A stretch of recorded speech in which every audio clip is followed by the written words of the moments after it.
Just wrapped up an interview with Henrik, who is a former US Marine and CEO of a huge company. And what an amazing guy, man. He's a man of honor. I told him at the end of the interview, that he's a man of honor. And I haven't told this to anyone, I think, in my entire life. So the world definitely needs more people like him, more entrepreneurs like him. Amazing, amazing story. Coming to the US without speaking a word of English, going and becoming a US Marine, and then doing his entrepreneurial journey. That's definitely something you guys want to listen to. And before you do, don't forget, support us in getting the word out there. Like, subscribe, and share the interview on wherever you're listening to it. And I hope you guys enjoyed the show.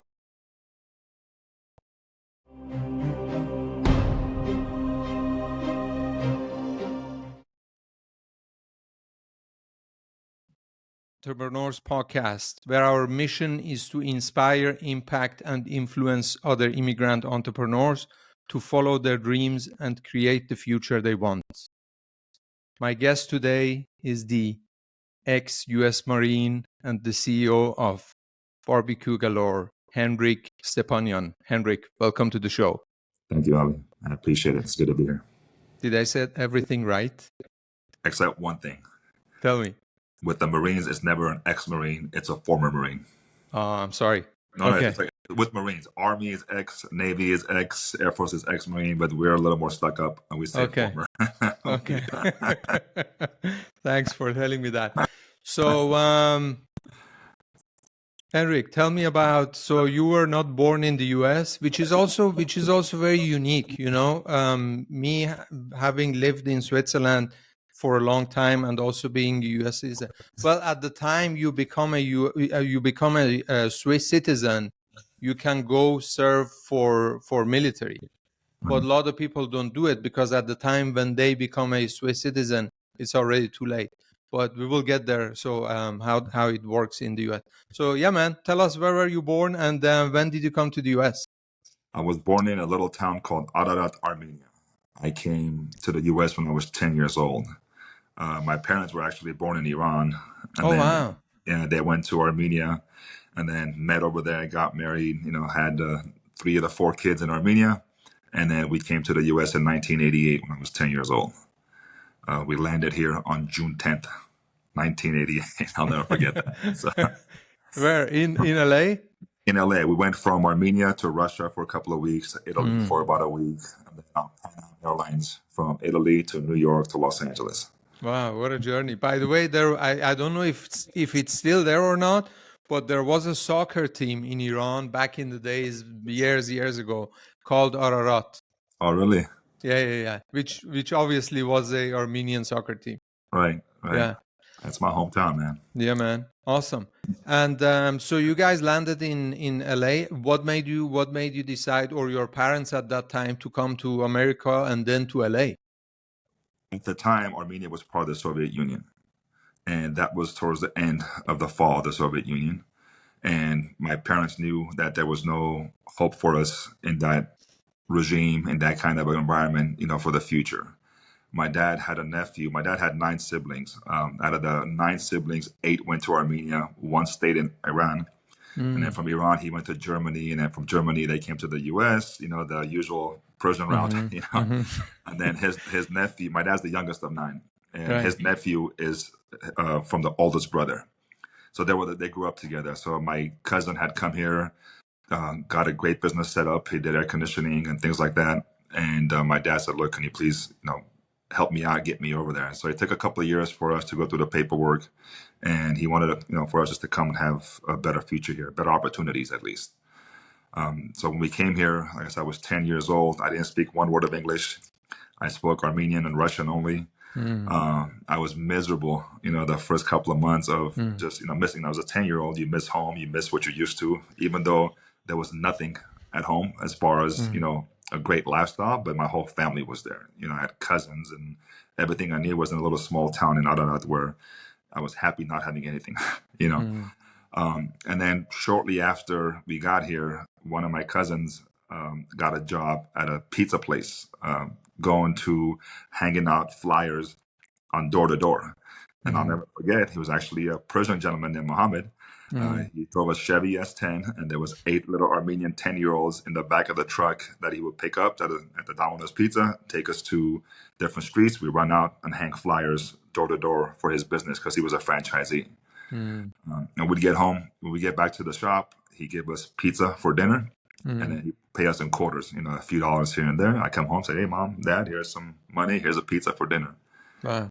And then shortly after, I learned how to read English, and I joined this organization when I was 11 years old to go sell candy door to door. And I just learned how to read. I couldn't speak it, so I would just read this little script, go door to door, and sell candy. These little, peanut brittle, big chocolate things were like at the time were $5. I did that for a couple of years. So I had 2 jobs at the age of 11 when I came here, but I loved it, because I was able to have a little change in my pocket, quarters and dimes and nickels, and I could go and get some ice cream for myself if I wanted to without having to ask my parents, for money. I did that, and then I joined once I learned how to speak English, and I joined the local police department's what they call the Explorer program, where you're like a junior police officer, because I wanted to be, a police officer. That was my dream, to be a cop in Glendale. And so I joined the Police Explorer program in Glendale. And then I got when I turned 15, I had a regular job in the mall. So I thought it was really cool because I can, sell sports jerseys and sporting goods store. And played football in high school and did the Explorer program for Glendale Police Department and for the California Highway Patrol. I joined 2 of them because I wanted to do, as much as possible. And then one day after practice, I was home, and then the recruiter from the Marine Corps called me. He's like, "Hey, my name is Lance Corporal so-and-so. Do you want to be one of the few, the proud, the Marines?" I was like, "Yes, sir." He's like, "What? Oh, can you?" You're shocked, because most of the time people get hung up on. And so I told my dad, I said, "Hey, I'm going to go to the recruiting office." He goes, "This is the best country in the world. Go serve it. Absolutely go." So I hated school. I was not, I was the typical football jock and Mr. trying to be a cool guy in school. I didn't want to, I hated school. So I needed 4 years to pass to be a police officer. So I figured if I go do 4 years in the military, that'll take care of my 4 years, and then I'll be a police officer when I come out of the military. I did that. That was the best decision of my life. And I went to the Marine Corps when I was 17, and I wasn't a citizen yet. Oh, wow. So you got in there without being a U.S. citizen. Exactly. Is that still possible? It's still possible. Exactly. Oh, wow. Interesting. You could be a legal resident and join the military. You don't have to be a citizen. Interesting. Yeah, I got my citizenship in 2004, April 4th. So I got out of the military in 1999 and then got my citizenship 5 years later. Wow. Wow, what a journey, man. So what happened from there? You get out of the military, and then what happens next? Yeah, my dream. So when I wanted to stay in the military because I did very well. I got promoted to the rank of sergeant. In the Marine Corps, it takes about 6 years typically. I did it in 2.5 years, and I wanted to still stay in, but I fell in love at a very young age, and I thought I was in love at 19 years old, so I got married. So and she was a military brat. Meaning her father was in the military for 30 plus years, and I wanted to have kids at some point, and the deal was she didn't want to have kids in the military because in a military life, you're constantly traveling every 3 years to a different place. So I decided to get out and pursue to be a police officer. And I went to Glendale Police Department, went through the application process, did everything the way, I was the typical candidate. I'm Armenian. I spoke Armenian. I'm from the neighborhood. I was an explorer with them. And to be honest with you, it was a slam dunk thing. I did the physical. Coming out of the military, I was in great shape. I did the written, no problem. I get to the oral interview, and there was 3 people, and one of them was an explorer with me when I was in the program. She was 19, and I was 15. I got promoted ahead of her in the explorer program, so she hated my guts. So when I went to the interview, I'm like, "Oh, hey, what's going on?" She's like, "Oh, it's my rank is this." I was like, "Oh, I'm sorry," and at that time when they were scoring, the highest score was 6 points you can get, from each person. When I got the scores, the two sergeants that I've known for a long time gave me all sixes. This particular corporal gave me all fours. So they were hiring 3 police officers, and that put me at number 17 because she gave me all fours. Oh, She's wow. score. So when there was a captain, there was a Lieutenant Don Meredith, who I love to this day, got my scores. He goes, "When are you going to go to the academy?" I said, "Well, I didn't make the top 3." So he saw the scores. He goes, "Oh, hell no, we're going to go. Let's go see." I knew the police chief. I knew the police mayor, because I was always that also. I would always volunteer in the city to go do neighborhood watch meetings, to go do fire hazard cleanup in the mountains. So I was always involved in some way or shape or form, with the police department, with the city of Glendale. I was like, you know what? If it's not meant to be, I'm not going to force the issue. I'm not going to go to the chief and the mayor to say, "Hey, hire me." He goes, "No, we need you." At the time, there's only 2 other Armenian officers in the city. He goes, "We need Armenians here." He goes, "You were an explorer. You know the city. You know, our department. You've been here for so many years. We need you." I was like, "No, I'm not going to force it." So my friend who was working at a furniture store, he goes, "Hey, man, come sell furniture." I was like, "What the hell is in furniture, dude?" I'm used to making, when I came to this country, we were on welfare. In the military here, they don't pay. The pay is horrible in the military in the U.S. It's very low income. And I'm like, "Listen, man, I can't make money." He goes, "Just come try it, dude. Like, it's furniture. You have a personality. You can make money here." I said, "Okay." We gave it a try. And within the second month, I became the number 1 salesperson in the entire company. Wow. And we had stores across the country. And I'll never forget my first commission check. I went to another Armenian payroll lady, Ada. I go, Ada John, this check you gave me is wrong. Please take it back, because I don't want to owe you any money.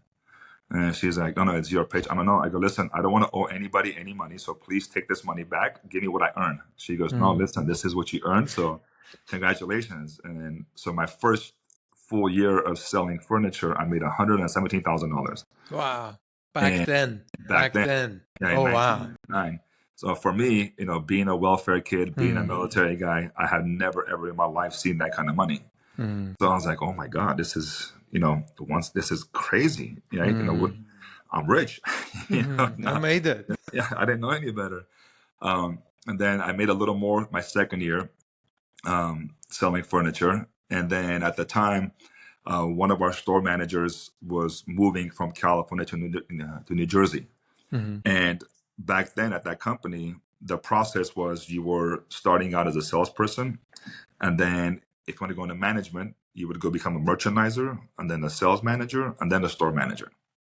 So I called my old boss, the district manager, and I said, "Hey, Rich, I heard Glenn is leaving to New Jersey. I want to be the store manager." And he's like, "Are you drunk right now? What are you smoking?" He's like, "You're my top guy in the company." Like, "No, hold on. Where are you?" I'm like, "I'm in Glendale." He goes, "I'm coming to see you right now." So he comes to like a half an hour drive, and he's like, "What's this? What do you?" I'm like, "Listen, I know I can sell, but I want to grow and I want to be in a leadership position at some point." And he goes, "Yeah, but the process is merchandiser, sales manager, and then store manager." I go, "I know what the process is, but how do I get there faster?" And then so we talked for a long time, and he called our VP. The VP said the same question, thought I was on drugs. I was drinking. He goes, "What are you doing? You're gonna," because at the time I was making like $125 a year my second year, and the store manager base pay was $48,000 a year. Wow. He goes, "You're gonna take this massive pay cut." I go, "I know, but to me it's not about the money. It's about opportunity. If I can, have the opportunity, I'll deal with the money part. That'll come in the long term." So, did that for, it was, about 2 years. I got chosen as being at the time they had what's called the model store, where the model store would have to be the most perfectly organized store, because when they had bankers come in to visit, when they had visitors come in, they had to come to that store. And as an example, in a furniture store, you had the sofa set, right? You have to have the matching rugs, the matching lamps, the matching picture, the matching plants. The pillows had to have all the zippers on the bottom. The tags had to be 4 fingers from the edge of the table. It was so regimented. And for me, by having a military background, I'm used to that. In the Marine Corps, we saw, everything has to be aligned. Everything has to be perfect.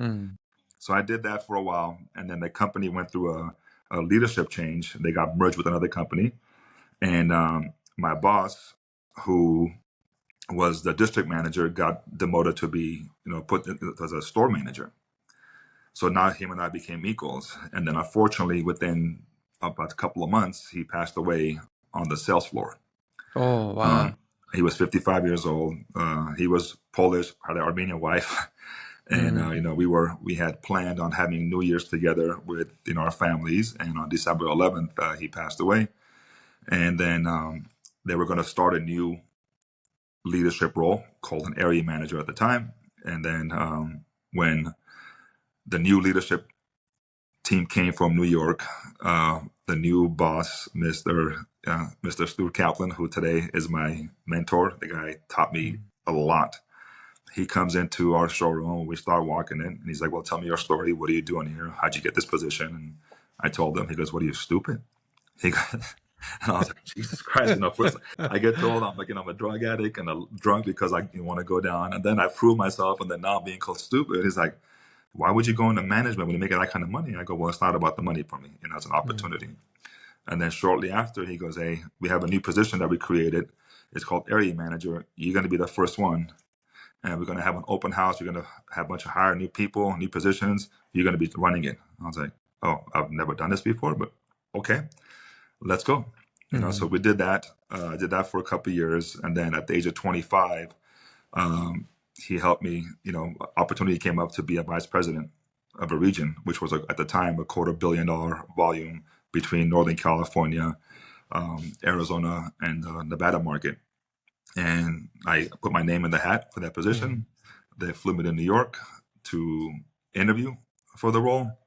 And I had just had my daughter. My daughter was born on June 5th. And then July 5th, I'm in New York. I get promoted on the spot. He goes, "Okay, the job is yours. Here's your tickets to Northern California." I was like, "Oh, I have a 1-month-old at home. I got to." "No, you're going to Northern California." So I did that. And I became the VP, one of the youngest VPs, if not the youngest in the company's history at 25 with that kind of responsibility.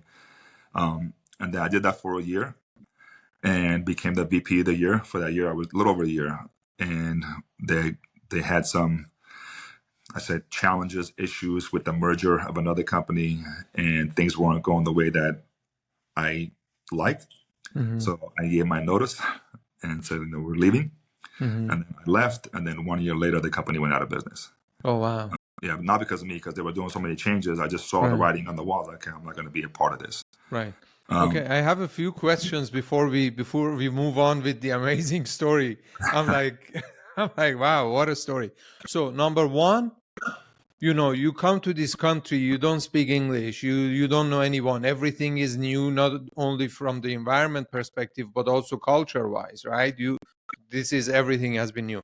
So, but I feel there is a silver lining through your whole story so far. I've been listening to you that you're always focused on the next thing, and you just keep pushing through no matter what goes on, right? So for me, there is also some sorts of very high confidence that comes with it when you take a step like this. When you leave a paycheck when you cut your salary from 125 to 40, whatever it was, that it comes with a huge confidence that hey, I'm going somewhere, I can make a better future for myself. Where does that come from, man? I don't know. It's my dad. Growing up, my dad, in Ararat was like the youngest of 9 siblings, right? And for Armenian standards at the time, he was a bus driver for tourists that came from America. And he was always the risk taker. He was always the one that took care of the family. He was always the one that all his nephews and nieces came to him for whatever they needed, because we would come back then, being a communist country, being in a small town, a small village, I guess, there was not a lot of opportunities. So when we came back, from taking all these American tourists, I would go with my dad, to all these, churches and all this stuff that, that he was used to going to. We would come back and say, okay, look, here's $1 to this family, here's $1 to this family, and he would always take care of family. And he was always the one that would take risks, to do whatever it was. And that's where I got that from. And because he had instilled so much confidence in me. And being his son, I was like, this is I'm Norik's son. There's nothing that he can't do. So that was the part that I think I got a lot of that from him. And he was fearless. When there was an issue, within whatever neighbors and this and that, they'd call my dad. Go handle it. And I got to see all that growing up because he was always doing something. I see. He was always doing something for somebody else, and he just had that, personality that just didn't. Not that he didn't care, just like he was like, I think he wasn't caring about. He was fearless. Nothing scared him. Nothing. Right. So you basically had kind of a role model to adapt this from. Right. Yeah. Probably without even knowing it, you just adapted because he was the one living with you all your life, and the one we sons usually look up to our dads, right? Exactly. And then for him to take his family across the world with nothing, with nothing. So we came here and we had, I saw him take on jobs that he didn't know how to do. He was a bus driver in Armenia. He comes here as a painter. Since when do you do painting? He does drywall. He does construction. So whatever it took for him to provide for his family, I saw that. I saw the hard work. I saw when he come home from work with paint all over his face, all over his hands, and go over the bathtub with the paint thinner, get the stuff off his fingers, and and still be a dad. That instill that nothing is impossible.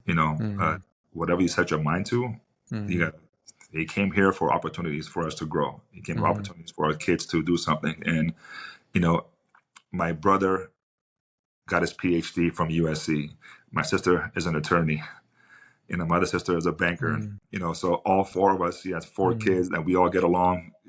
We're extremely close. And for him to provide that for us, that's how tight knit we were. One thing that I also see among immigrants usually is that because they see what their parents go through in order to create the future for them, then it's like, hey, there is no way I'm going to give up on my dreams. I'm going to give up on my vision and goals because my parents went through this, Right. and they didn't come to here for all of us to just me half-ass something. No way. I'm going to go all in and give it all I have. Exactly.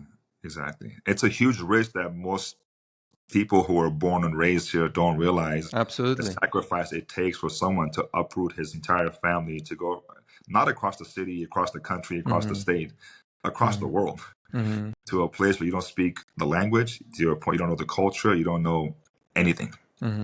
Hey, go figure it out, That's one thing. And another thing is also when you get wherever you go as an immigrant, it's like, okay, there is no plan B. That's the only plan I have. I have to make it work, right? Exactly. I can't go back. Most of the time they cannot go back because there was something going on back home that made them leave their home country. So now they got here, wherever here is, now they have to make it work because there is no other option left. Exactly. Yeah, that's the truth. There's no other option. You have no other choice except to find ways to make it happen. Absolutely. Legally. Awesome, man. I can't wait. Let's go. So what happened from there? Now you don't have a job. You're basically, out of your job. Take me through it. What happened from there? So in the furniture business, I learned that the most profitable category is bedding, mattresses. So in the U.S., is that also where you met Nestor? We have to give a shout out to Nestor, man. Nestor for sure. So what happened at Levitt's, the company I was working at, Nestor's brother-in-law and I were high school friends. We went to the military together. I got his brother into the military. I was going, hey man, let's go to the Marines together. So I got his brother-in-law in. Okay. When we got out, I hired his brother-in-law when I was at Levitt's. Awesome. And then we started talking. He's like, hey man, I got my wife's brother, is looking for something. So I met Nestor, and then he was at the time, younger than me by about 5-6 years, but he has energy for days, and got him into at that company as a salesperson. He killed it, and then he did great things when he became a sales manager and then a store manager. That's how I met Nestor, because I knew his sister and I knew his brother-in-law from our high school days. And he Awesome. was the one, So shout out to Nestor for making this happen. Thank you for introducing Henrik to me. That's awesome, Nestor. Thank you so much. So please go on, Henrik. So because the betting category was such high margins, I wanted to open up my own betting store. So I started going around and looking at locations, because I knew I can make money selling mattresses because their margin is ridiculous. So anybody listening, when you buy a $4,000 mattress, it's, the cost of that is, it's ridiculous, right? Right. So during my research, I ran into a company called Sleep Number. They make mattresses that have the adjustable bed where you can make your side firm, the other side soft. And I checked the company out, and I'm like, this is a pretty cool product. It's a big company. They were $1 billion company. And I was like, well, let me try to apply with them. So I got on board with them, and I became a market manager with them. So because of my experience, I went interview. They gave me a territory in LA that I managed for, about 2.5 years I was with them. And I did, I think I did well. According to them, I did well because I would get chosen to go if there was a district manager or market manager that was, a market that was void of a manager. Someone had left. I would go cover that market. I covered Seattle market. I covered San Diego market, Orange County market when it was needed. And then this company to this day, I think is, if not in my experience, the best company I've ever been a part of. Wow. They're so organized. Their CEO, Shelly Ibach, is an amazing woman who just she's a visionary. She's amazing. As an organization, they're so well ran. I mean, it's an amazing company. And for someone like my personality, I like controlled chaos where let me fix something. Let me go in there and fix something. If there's a problem, I'll go fix it. If there's an issue, I'll handle it. And about 2.5 years in, I get a call from this current company. He's like, hey, we got based on your experience from the furniture business, because we opened up a lot of stores in a short period of time, this company is going to be expanding and they need someone like you to come in to help with that growth. I was like, no, you know what? I love Sleep Number. They're a great company. I'm comfortable here. Okay. I get the call the next day from the recruiter. She goes, no, listen, you should come talk to him. At least talk to him. I go, but it's like cheating on my company. I don't want to, I'm happy here. They take care of me. I'm good here. She goes, just at least talk to them. And then when I went interview with Barbecue Galore, the gentleman who was my boss at the time, Rob Barnes, who was another military guy, Navy guy, one of the brightest people I've ever met in my life. The guy's just, he's amazing. He's doing great things now with the $40 billion company. Wow. I spoke with him. I was the first interview at first thing in the morning. And at the time they were hiring 2 people for Arizona, San Diego, and 1 for LA area. And during the process, I was like, listen, I can do both territories. And he's like, are you serious? I'm like, look, I go, if you're doing the volume, this was at the time like a $30 million territory. I'm like, I've done a $250 million territory in 3 states. I can do $30 million in a couple of states. Give me a chance to, I go, I'm not trying to sound arrogant, but it doesn't seem like a lot. And I was the first interview. He's like, damn it. Now we got to sit all the other interviews, to go through it, because the company at the time was planning on opening up stores, planning on going public, planning on this huge expansion. So I'd like that challenge. And at the time, I was like hesitant on leaving Sleep Number, but like, you know what, this is a good challenge because now I can see if they go public, potential to make a lot of money when they go public is going to be there. And I get to have my own stamp on the growth of this business. So I joined them on March 3rd, 2008. And I got about 15 people from Sleep Number and my Levis days that when they find out, hey, we want to come with you. So I brought them on board. And then on April 23rd, a month and a half later, we have a meeting. And then at the time, the CEO was like, okay, here's what's going on. We're going to have to do layoffs. And I was like, wait a second. Like, what do you mean? I just brought all these people here with me. And then now we're doing, what happened to the story about we're going to go public? We're going to open up so many stores. This thing's going to be massive, this and that. He's like, yeah, it's not working out that way because the company who owned us was an Australian private equity firm, was pulling out. Oh, wow.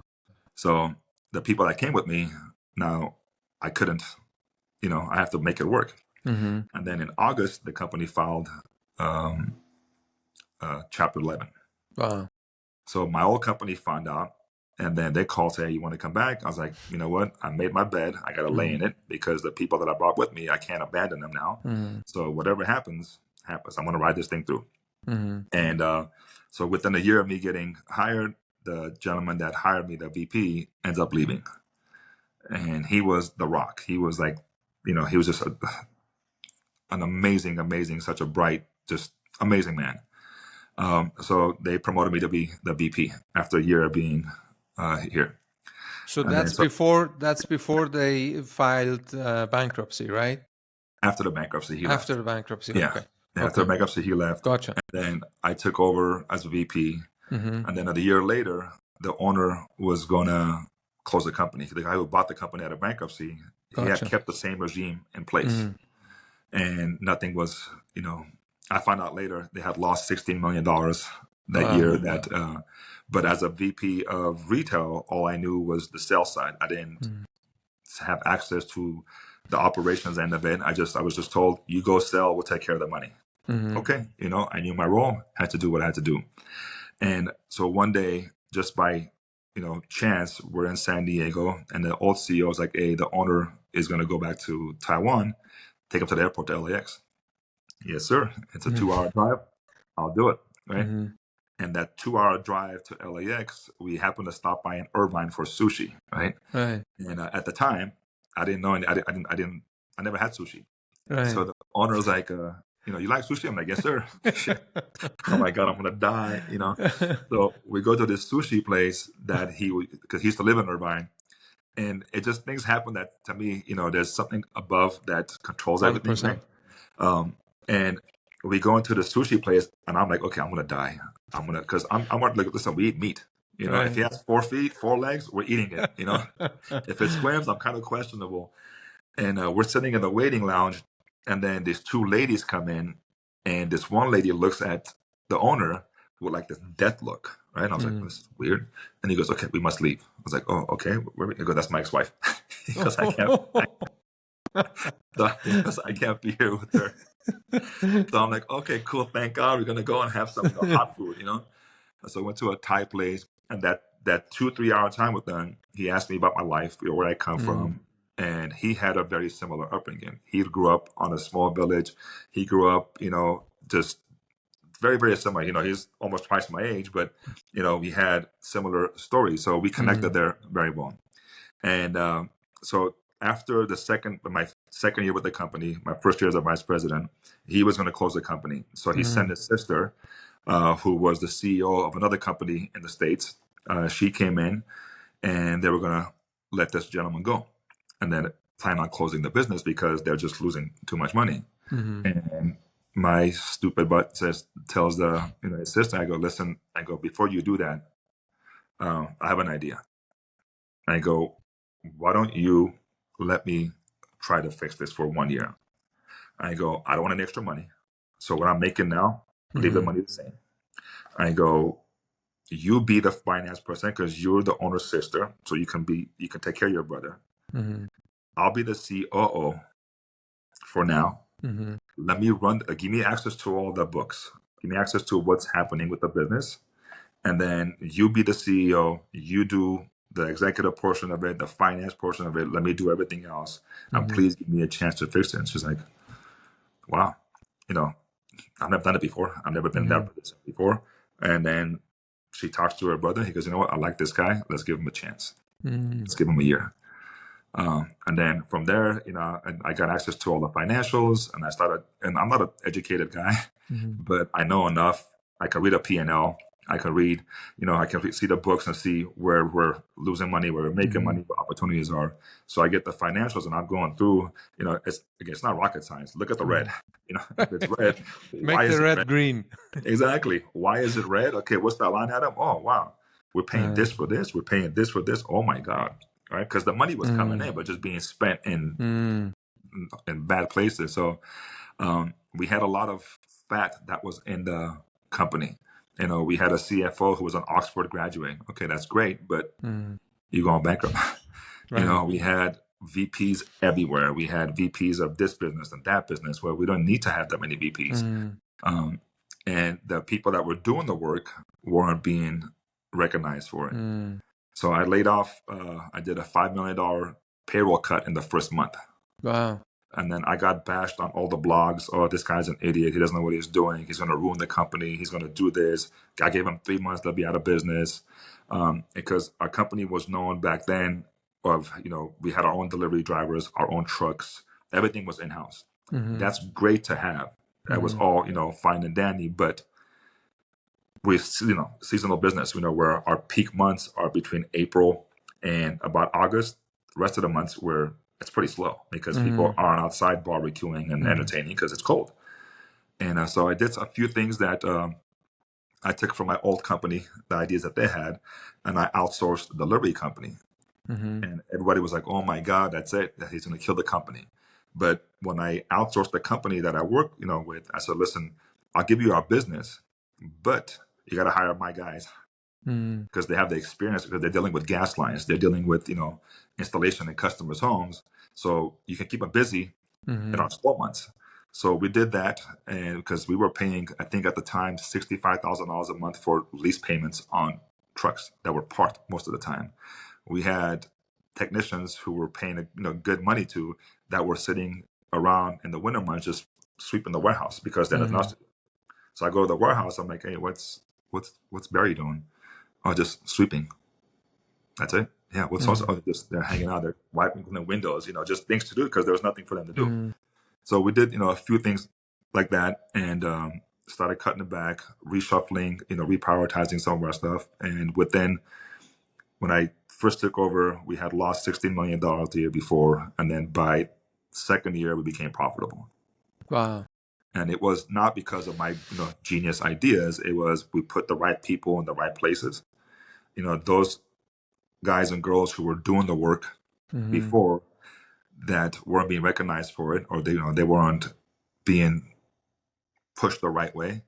I gave all these people an opportunity to say, listen, you've been doing the work. I know I've seen you do the work.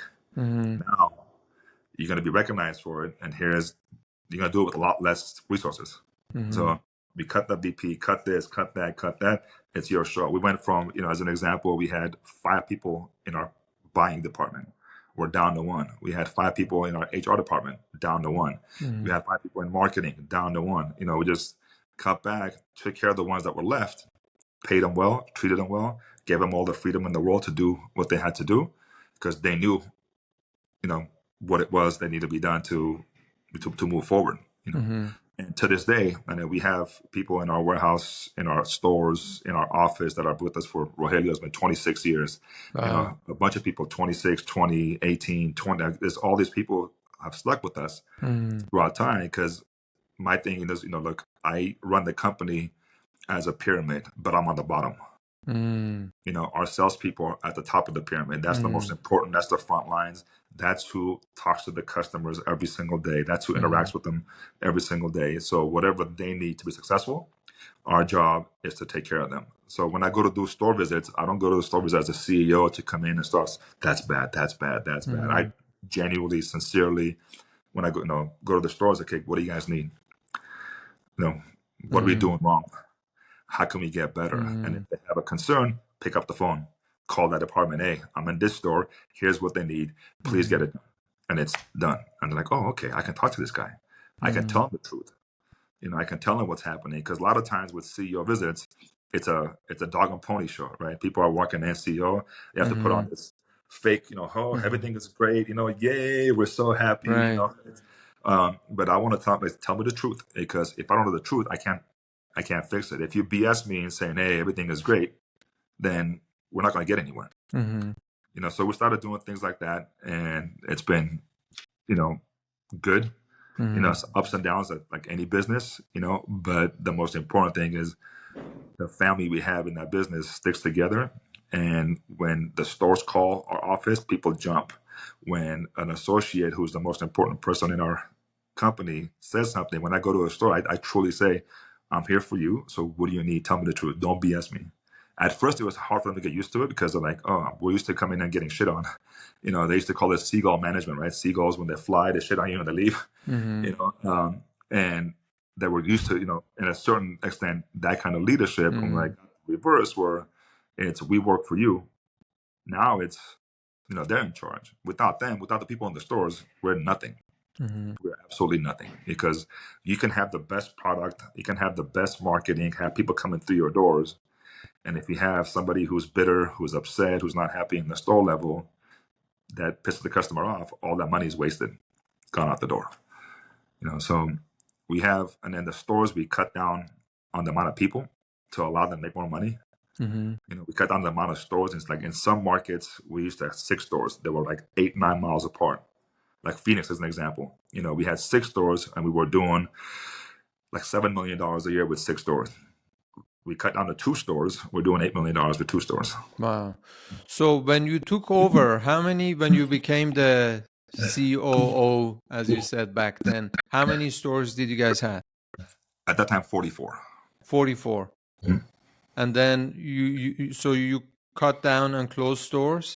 Closed stores. Closed markets. Like in Northern California, we had stores up there, but Northern California market was just, there's not enough margin in our product. People assume that you make all this money selling. Like, no. Grills have a very low appliances in general. Oh, wow. It's very low margin. And the pay in Northern California, as an example, Palo Alto, it was a good store, but they advertise, those guys who hold a sign saying, shop here. Those guys are getting paid $25 an hour. Oh, wow. Well, we're paying, $18 an hour plus commission, but somebody can sit there and hold a sign for $25 an hour. And so you couldn't get enough pay for the associates. I could pay them enough, but I would lose money. So we try to keep up with the pay structure, which we did, but then the stores were losing money like crazy. So we closed, Palo Alto market, Northern California market. We closed the Southern Texas market, kept Dallas, because logistically the cost became too much for us because of low margin product. It became too much for us to be profitable in all those markets. So we just concentrated on what is the best market, what do we have the most amount of stores or the right amount of stores that could be successful with because we had, at the time, when I first took over, we had 4 warehouses. I closed that into 1 warehouse, just to cut down on some of the logistics costs, and also be more efficient, because when we were buying goods, we'd have to buy it for 4 different warehouses. And then one warehouse would sell off faster than the other. Now we're paying it to go from this warehouse to that warehouse. So when I closed all those warehouses, opened up one big distribution center in California, everything came there. And then from there, we're able to send it to each stores individually so they can, be more efficient. And it made the buying process much easier. Now I have a buyer buying for 1 warehouse. And then we had our systems upgraded, and because I would go to our buyer, okay, what do you need? And he goes, right now, everything is manual. I've sit there and look at every single store, every single day, what they need, this and that. So we, got the program and said, look, here's what we need. We gave it to him in plain English. I need to know, we call up, our PSI, right? Our product, and then our sales, our inventory, and then started having the system do a lot of work for us, which back then they didn't have that. It was all done manual, and human error can be caused, very easily. So just streamline the processes and things like that, and take care of our associates, take care of our staff, our support system, and let the company, run like a family-run business. And if people are working for each other, you get a lot more done versus working for yourself and saying, what can I do to improve myself? If you work for somebody else and you work together, you get a lot more things done a lot faster. I love that, man. And I was talking to someone else this week who was talking about how you treat a family like a business. And now in your case, I'm seeing how you treat business like a family, which is super strong to have in a structure like in a business environment, that you treat everyone basically like family, and I assume they go over and beyond because they feel this kind of belonging. They do. It's so true. I owe a lot to the owner of the company because he could have dumped the company a long time ago. Mm-hmm. He's a very, very wealthy man. He doesn't need this business. He has much other business that he can dump this one, forget about it. Wow. But for him to trust me enough to say, look, and he leaves me alone. He calls me once every 2 or 3 months. He says hello, asks me how my kids are, how are we doing. He asks me, what do you need from me? Mm-hmm. I'm like, just do what you do, sir, and we're good. And so I'm grateful to him for allowing. And at the time, I was 31 years old. For allowing Wow. a 31-year-old to run his company with no previous COO, CEO experience. So he gave that trust to me as a family, as his own son, right? So I owe that to him. So that's the way I, take care of the business. And we have associates who will, it seems petty, but like my operations manager, Claudia, she'll look at all the FedEx bills. And even if there's a $5 overcharge, she'll fight that. Even if it's $1.50, hey, why is there a discrepancy? Because where there's $1.50, there could be 100 of those. Those add up. We have other places, in our company where our warehouse manager, Eric, another former Marine, will find ways to, reduce costs, not by cutting corners and things like that, but looking at it from if this is my business, it's my family business. What can I do to make my family stable? And when we have on our office, when we have birthdays, we all sing happy birthday. We bring a cake to each other. When we have potlucks, those people who want to pray will get together. Like, if you guys want to pray, be thankful for this, cool. If not, you don't have to. We just do things because we spend most of the time together. In the office, we're there for 8, 9 hours, 10 hours a day together.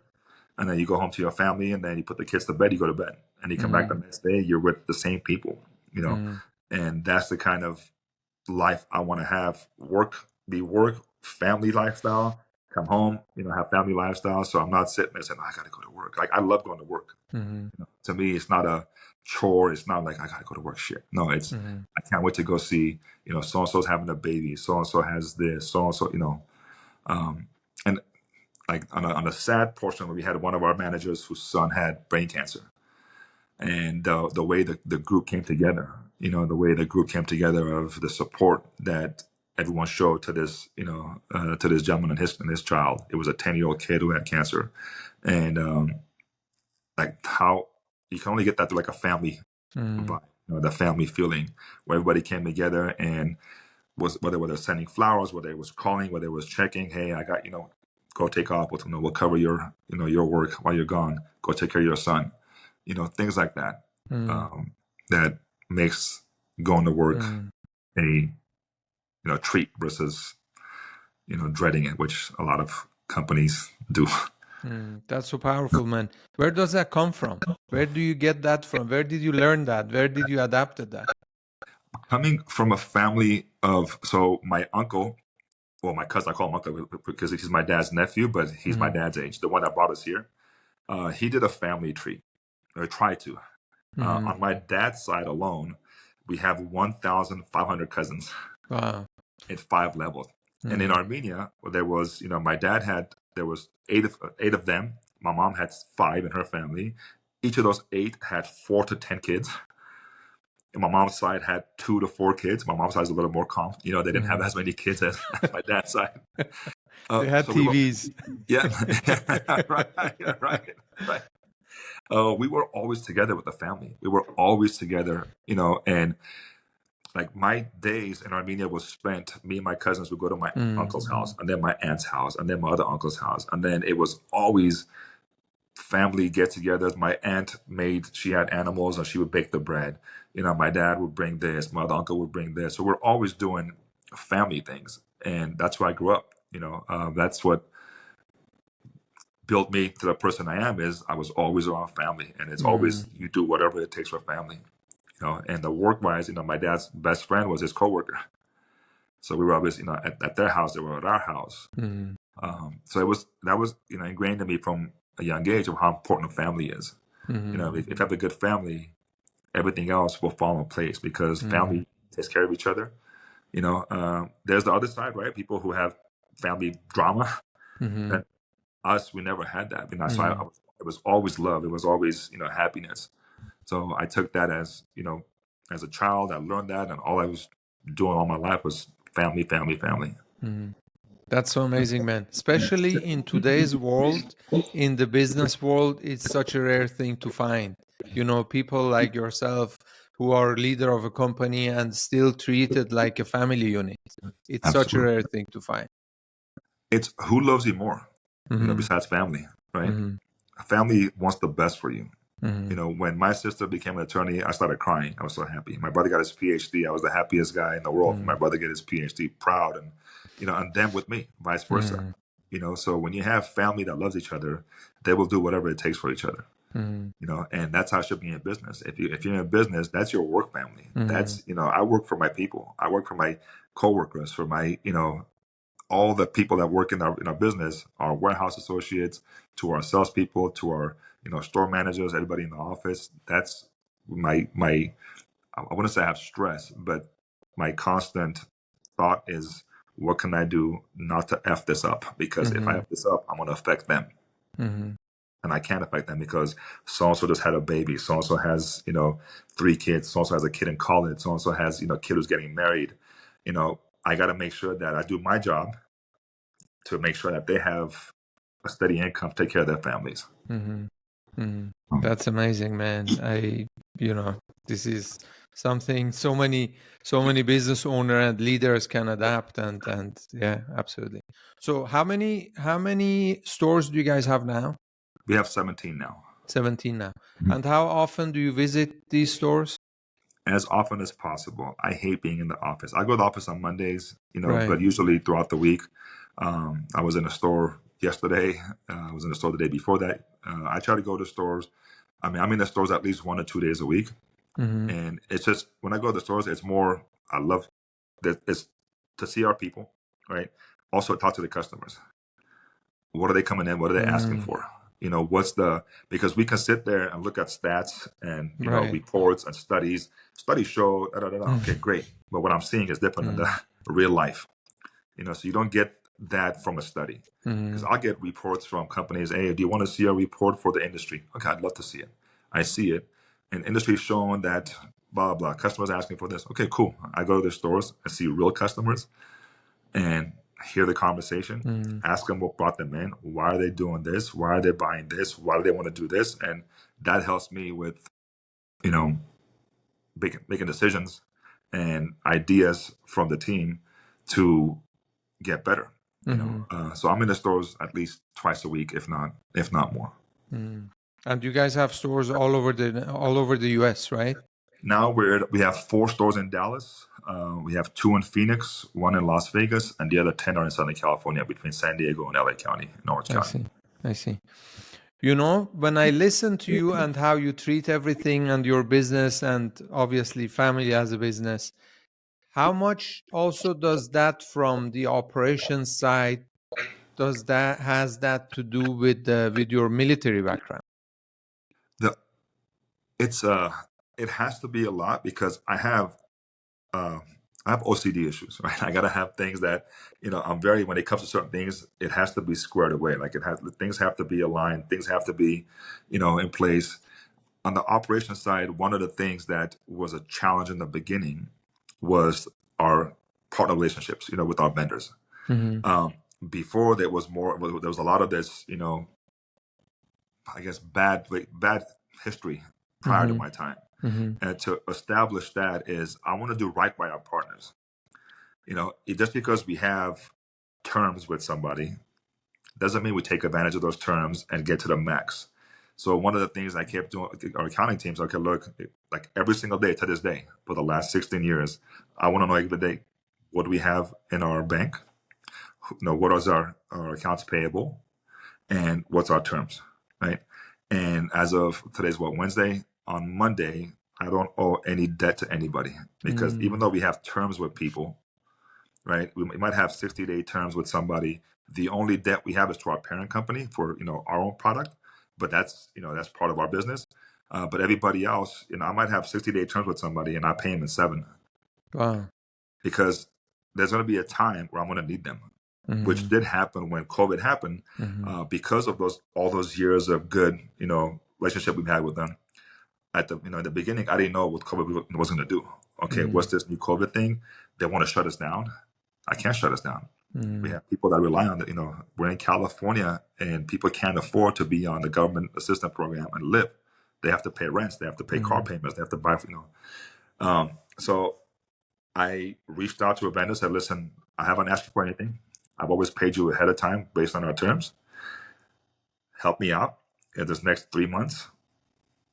I want to pay you still within those terms. I know you used to for the last 10 years, me paying you early, but I don't want to hear, hey, where's your payment? I don't want to hear we're going to hold product back, because if you're going to be scared of COVID, I'm scared too, but I got to figure out how to fix this." And each vendor's like, take whatever you need. If you go past the terms, no problem. We didn't go past any terms, luckily, but I knew that because of what we've built over the last, 14, 15 years, there was trust between our operations partners, our, manufacturers, that I can reach out to them when there's a need and say, hey, man, help me out. And I'm not going to pay you like I have been, but I'm going to pay you on time. It might be a little longer, so don't give me shit. And that came, it's the military, I think, has a lot to do with it. But I've always been like this, even when I was a teenager. I've always had, like, I used to go, this was by necessity when I was my middle school. We didn't have money. I was broke, as we were an immigrant. I only had a certain amount of clothes. And I used to write down, okay, for this week, I'm wearing this shirt with this pants. And then this shirt then I would put next week, this shirt with different pants. So I don't have the same clothes every week. So I'd always write stuff down and make sure that my, my outfit was set up a month in advance, so I knew exactly what date, what shirt, what pants. So I've always been that way. It's and the military helped get that to a different level, where it's always like, hey, structure, and I'm wired that way. Now my kids, my 8-year-old, he's 10 now. When I first got divorced and moved out, when he came to my house, he got up in the morning, hey buddy, is your bed made? What? I'm 8 years old, bro. What do you mean? I'll be sure I have to bed. So he knows now, don't leave my house without bed being made. When you walk out the door, make sure you got you dressed nice, your hair's done, brush your teeth. And he's 10 now, and he's got a routine. He's got a structure. I love that. Just the way it should be, man. Just the way it should be. Right. Absolutely. Man, it's been such an amazing conversation, but I know you're a busy guy. I want to respect your time. And a couple of things I actually noted during our conversation that I want to give back to you. Just the feedback. You're such a positive guy. I actually realized, talking about all your past experiences, you always talked positive about the people that came into your life, business life. You had something to do with them. Every time you mentioned someone, you talked positively about them. That's number one. Number two, you're a man of honor, man. I haven't seen you. This is just the second time we're talking to each other, but that much I can tell. You're a man of honor. I think the world needs more people like you. Thank you, brother. I appreciate it, man. Thank you so much. Absolutely. And yeah, man, thank you so much for coming on the show and giving value to our audience, sharing your amazing story. It's been an honor having you on, and it was a big pleasure talking to you. And yeah, thank you so much from my heart. Thank you. And it's my honor to be here. I'm very thankful to you for taking the time and, doing this. I appreciate it very much. It's an absolute pleasure. Absolutely. Thank you so much, Henrik. Yes, sir. Thank you.